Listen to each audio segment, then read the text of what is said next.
Na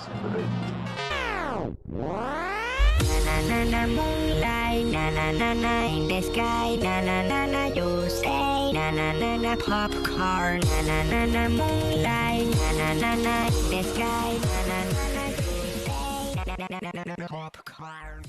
What's up, guys? Fantasy Aristotle back again for our Hard Knocks review. This is episode 5, the last episode of the season, and it is time for football. I can't wait. Episode came out on Tuesday. Season starts on Thursday.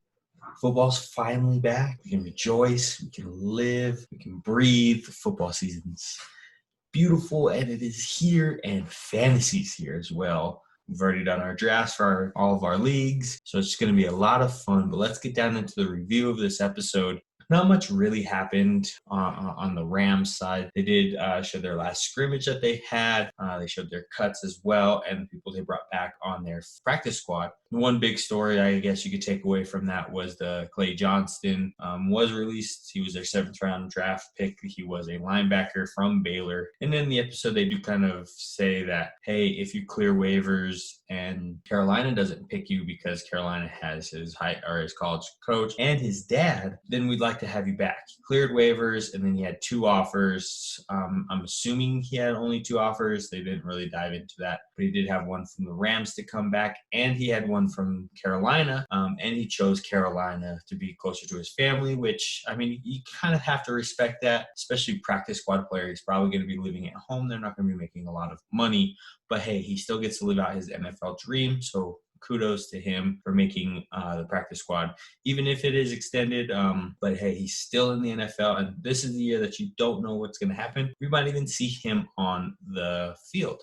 So that Dante Dion got cut. Juju Hodges got cut as well, but they brought them back on the practice squad. Too bad the news also. The episode stopped airing, I believe, or stopped recording on about Saturday or Sunday, and yesterday on Tuesday, the news that they signed Jalen Ramsey to a lucrative deal, 5 years, $105 million, was released. So it would have been cool to see that on the episode. We did kind of see aftermath of Joey Bosa's contract, so that would have been cool to see. On the Chargers side as well, Keenan Allen just signed a deal, making him one of the top paid receivers as well, tying him to the Chargers for another 4 years after his contract expires. So that would have been cool to see those two kind of the locker rooms, because it's always funny to see people joke with them about the money once they finally sign their contracts. And that was really it for the Rams.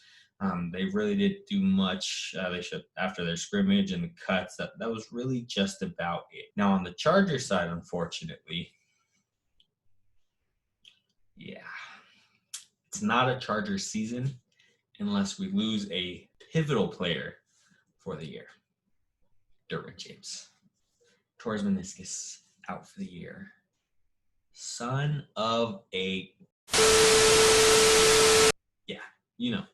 Family show, so we can't cuss, but Chargers and injuries go hand in hand. It sucks that it was a non-contact injury. They did say it was the same injury he had in college, but on the other knee. So I hope he gets better. He's going to come back when this dude plays. He is ridiculously good. We do need him on that back end, especially in Gus Bradley's defense. Look what Bam Bam Cam Chancellor did in Seattle with that defense. Derwin James is the perfect substitute for Cam Chancellor in the Chargers defense with Gus Bradley. I was really looking forward to having that guy back there, but it is what it is. Chargers always have injuries. It's just how it is for us. So that's terrible. They kind of didn't draw this one out as much. They still drew it out just to dig in that knife a little bit deeper into our sides, but they didn't draw it out as much as they did with the Mike Williams injury. So, I mean, there's that. Really, after that, it was just sort of the same thing with the cuts on the Chargers side. Brandon Faruka cut, brought back on the team.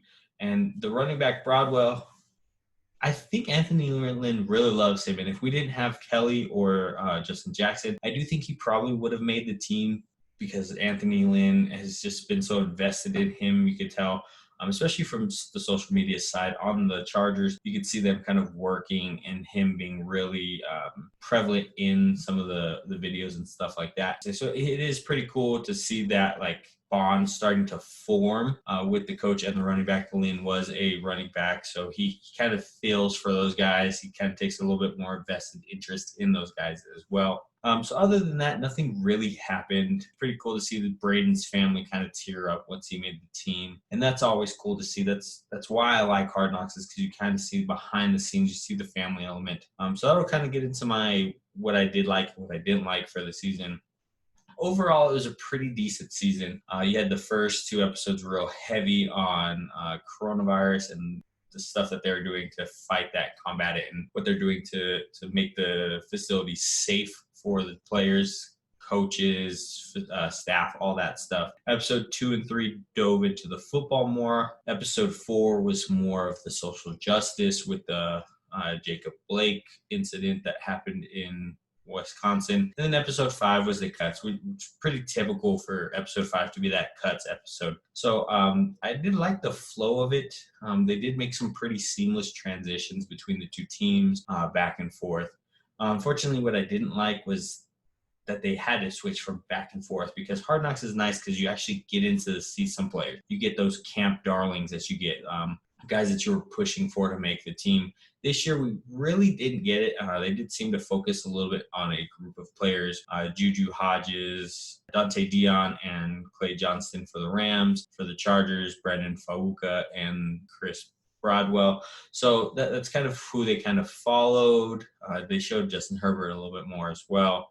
If I were Hard Knocks, I wouldn't do the double team again. I would just pick one team. I get why they did it. They're opening a brand new stadium in LA. It's the second biggest market in the country, outside of New York. So you have that market. You have a brand new stadium. You have 2 teams who are going to be competing, playing pretty decent football. Everybody has the Chargers ranked pretty low, but I do feel like Tyrod Taylor can get the job done. We have talent around us as well. And then Goff trying to get back to the Super Bowl with Sean McVay.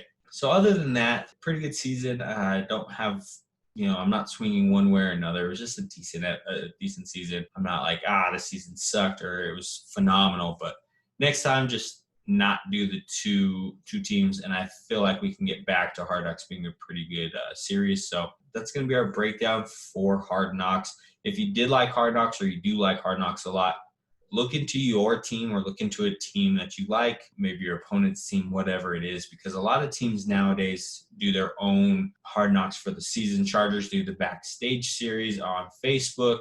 I know the Rams put some stuff out. Colts put some stuff out. So I know you can follow the team along on social media for the whole season. So just if you find your team, find their little thing that they do.